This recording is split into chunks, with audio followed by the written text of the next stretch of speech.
Hey guys, Alex here, just in the Philippines, and people are building in their masses to come watch the sunset on the beautiful island of Boracay.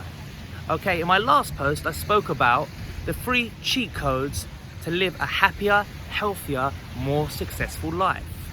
Okay, so I'm going to be giving you the next 3 of the 9 secrets. Okay, the first one, you need to figure out in life what you can control and what you can't control. This is very, very important. So often in life, we stress about things we can't control, or we worry about the future, about events that haven't even happened yet. So there's no good worrying about something that hasn't happened yet because we can't control it. In the moment, if it's something we can control it, own it. So for example, recently, I was gonna fly to Manila about 10 days ago, and a volcano erupted, which meant they were cancelling flights. My flight eventually went ahead. There was a strong risk that the volcano would erupt. If it did erupt, I would have been stranded in Manila and I wouldn't have been able to visit El Nido, which was the main place I wanted to visit in the Philippines. So I couldn't control the volcano erupting. I just accept it. It was Mother Nature. It was greater than me. It was greater than everyone. It's something that was beyond everyone's control. What I could control was my reaction to it. I didn't stress, I didn't get annoyed, I just accepted it. I developed a contingency plan, which was maybe visit somewhere else, then go to Palawan via a different route. That's exactly what I did. So what I did was I flew to Kuala Lumpur. Kuala Lumpur wasn't on my agenda, it wasn't on my list. I've always wanted to go see the Petronas Towers, but maybe at a later date. In the end, I got to go to Kuala Lumpur, I had a great time, and look at me now in the Philippines, safe and sound. Okay, I lost a little bit of money, but obviously my health is way more important than a couple of £100. Okay? The second thing, you need to be able to work out what your strengths and weaknesses are in all things. And what I mean by that is, you need to figure out, whenever you do anything, what is it that you're really good at and what is it that you're not good at.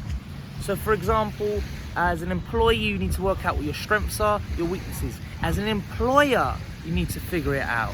As a friend, as a lover, in all things, you need to know what you're good at and what you're not good at. So for example, I do Brazilian Jiu-Jitsu.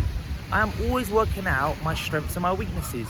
Is one of my strengths my takedown defense? Is one of my weaknesses my leg lock game? And that way I constantly improve and refine my abilities. But without knowing your strengths and weaknesses, you can't better yourself. You can't work on yourself. And you can't let others know, hey, I need help with this. Hey, I'm not very good at this. This is very, very important. And the last one I'm going to share with you today is one of my most life-changing ones. And it hit me a couple of weeks ago. And it just really humbled me and really actually gave me the confidence to actually make these videos, because I've been scared for a long time to share myself with the world, to share my ideas, share my thoughts, the fear of being judged, the fear of trying at something and not succeeding. So the 6th one is, you need to know what fears you the most. You need to know what fears you the most, because our fear can cripple us. It can hold us back. In fact, our fear can cripple us so much, it can result in us not achieving anything in our lives. We can have all the dreams in the world, but just one fear, and those dreams will amount to nothing. And I truly, truly mean that, because sometimes we tell people what our dreams are, but we rarely ever tell people what our fears are, usually because we don't know it. So we talk about dreams. What is the opposite of a dream? A fear. A fear.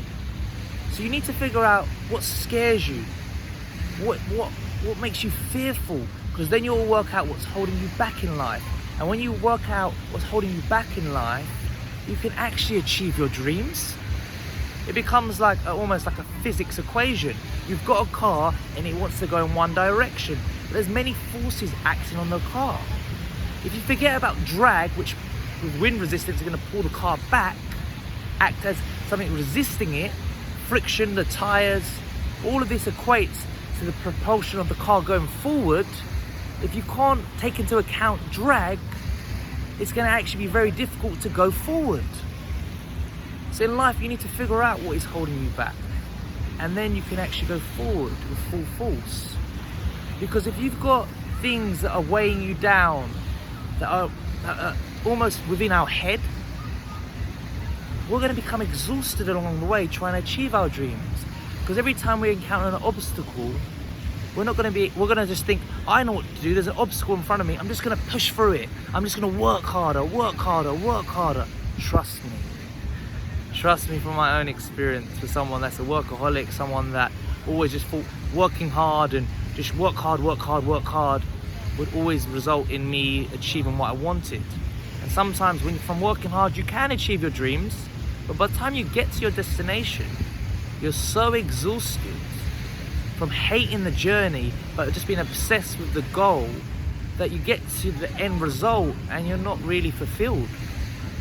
So it's key, with this going on to another point, which I won't go into, you need to figure out what makes you scared. You need to figure out what you're fearful of.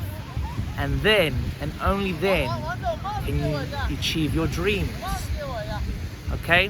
So that's enough from me. This one was a little bit longer, but I got passionate, I got into it. So I apologize from that. Okay, over and out.